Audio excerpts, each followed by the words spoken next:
the rewards for a long, hard day of working in the school. In the evening, you can rest, listen, but as you know, watch, but as you know, also later need to discuss. Remember the rules. The students who are not in the class with the professors, they are the first to ask. Very proud and happy to introduce to you, I'm too proud as she always says, one of the filmmakers, for me much more than a filmmaker, I have learned for so many years. In New York, it was in my class, her film Vagabond was one of the main examples of a different kind of cinema. And I never imagined at this time that you would be one day in a program I have designed. Because she is one person, a role model for you, because she did everything before other people thought about it. She is for me a totally non-metaphysical artist, somebody who is already living in the world we are approaching. And that is so amazing because it's no intention, it's just how she is, she does her films, how she is herself in my view. And that exactly, and the theory and everything, that comes afterwards, that's understanding.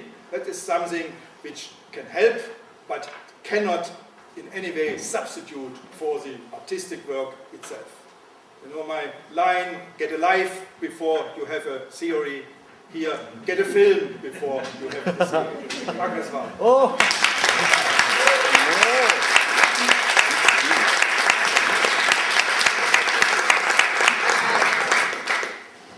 I don't have to say so that you see. I didn't expect this line, thank you. I didn't expect to be put like this on a window. Look, I'm surprised and very touched that even that you see films all day long and you have classes all day long, you still come to see a film at night. I think you are very courageous. And if you like to see the film and not stay for the discussion, feel free. I mean, it should be a pleasure. The film should be a pleasure, the discussion also. Now, I don't have too much to say before because this is the kind of thing I don't have to explain what you would see. I made this film in 2000. And at the time, just a thing that nobody wanted it. I even proposed a documentary to Arte, who was supposed to be the fine of the documentaries and very open-minded. And they didn't like it, they liked the project. I rewrote it slightly, sent it again, they didn't want it.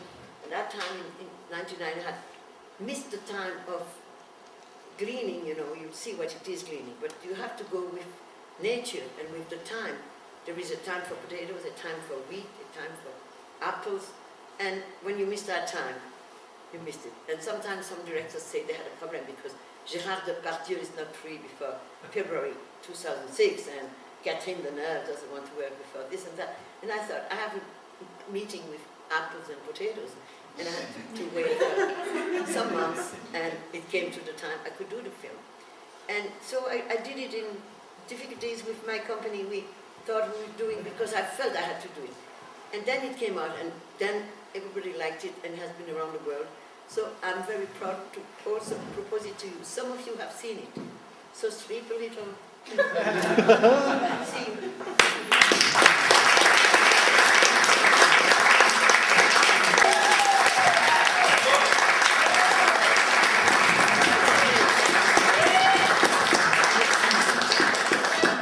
Vous savez, quand on...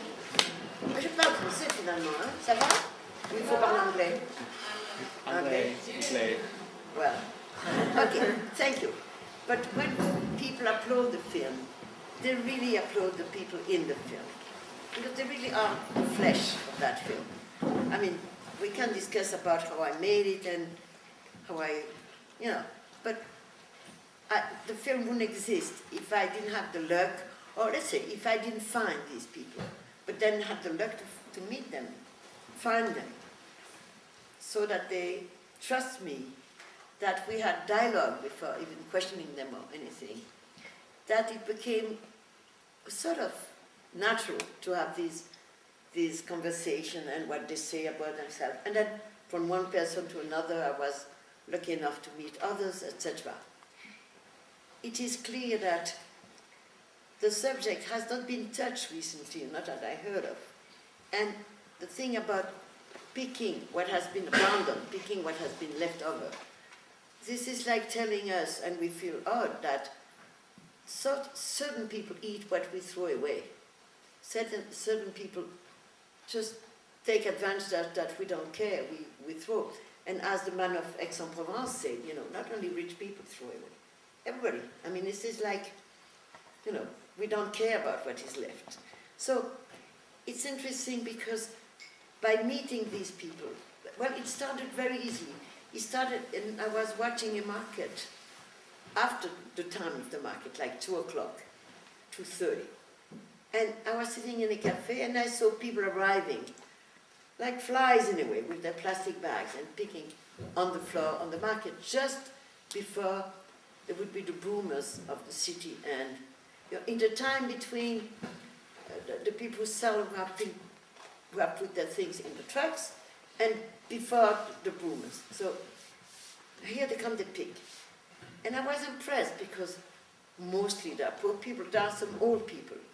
And I have told it already, but I have an image which was so vivid, so strong. It was a very tall, dark, with a long black coat, thin woman, old.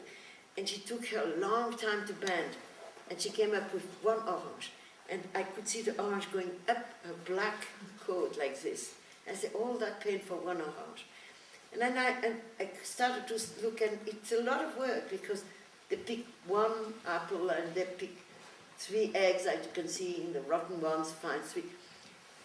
So I started to look at that. I went to other markets, famous one at Barbès, that's 1,000 people there, and at Garquinet near my place. I would start to, and something came to me, well, they really glean. What I remember in my youth, we were going in the time of the war, in the field to get the wheat, the grain de blé, for wheat and bread and all that. But this is true that the gleaner is like an image, a mental image, because that gesture of bending and picking. So I thought of Verdi, I thought of the glaneuse, the millet at the museum. But I questioned myself, saying, well, is there still gleaning?